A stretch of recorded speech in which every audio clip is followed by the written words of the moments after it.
अन्न भेसडी विरोधात जनजागृती होणं गरजेचं आहे. कारवाई होऊनही तोच व्यक्ती पुन्हा तोच गुन्हा करतोय. अन्न भेसडी आपल्याकडे आता फूड प्रोडक्शनच्या कंपनीज असू द्यात, त्या आस्थापना असू द्यात किंवा रेस्टॉरंट असू द्यात, 11 लाखच्या वरती आस्थापना आहेत आपल्याकडे, दुकानं वगैरे ही सगळी. आणि ह्या 11 लाख वरती मॉनिटरिंग करायला आमच्याकडे स्टाफ किती होता? फक्त 30 लोक होती. बापरे. आणि रिक्त पदं 200च्या वरती रिक्त पदं होती फूड इन्स्पेक्टरची.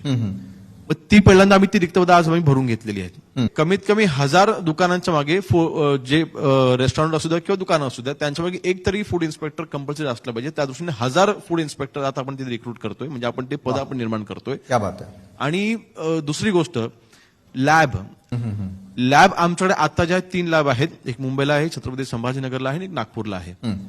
3 लॅबमध्ये जेव्हा सॅम्पल जातं 6-8 महिने फक्त लॅबचं ते टेस्ट यायला लागतं की रिपोर्ट यायला लागतोय. आम्ही तिथे आता इम्प्रुव्हमेंट करतो. आम्ही केंद्राने जोपर्यंत चेंजेस करणार नाही तोपर्यंत आपण इथे काही त्याचं करू शकणार नाही. म्हणून आपण काही ज्या कलमामध्ये जे आपल्याला बदल करायचे आहेत, आता समजा एखाद्या व्यक्तीने केटरिंगचा व्यवसाय करत असताना तिथे भेसळ होतो किंवा चांगलं अन्न न वापरल्यामुळे समजा कोणाचा मृत्यू झाला, तर आता त्याला काही कडक शिक्षा नाहीये. आता काय होतंय, रिपीट ऑफेंडर्स आम्हाला देखील खूप दिसत आहेत.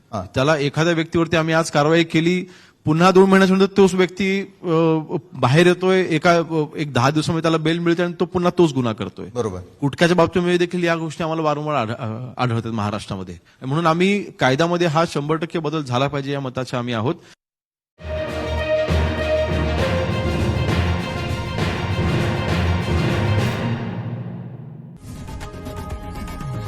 लोकशाही मराठी ऐका, पहा, जागरूक रहा.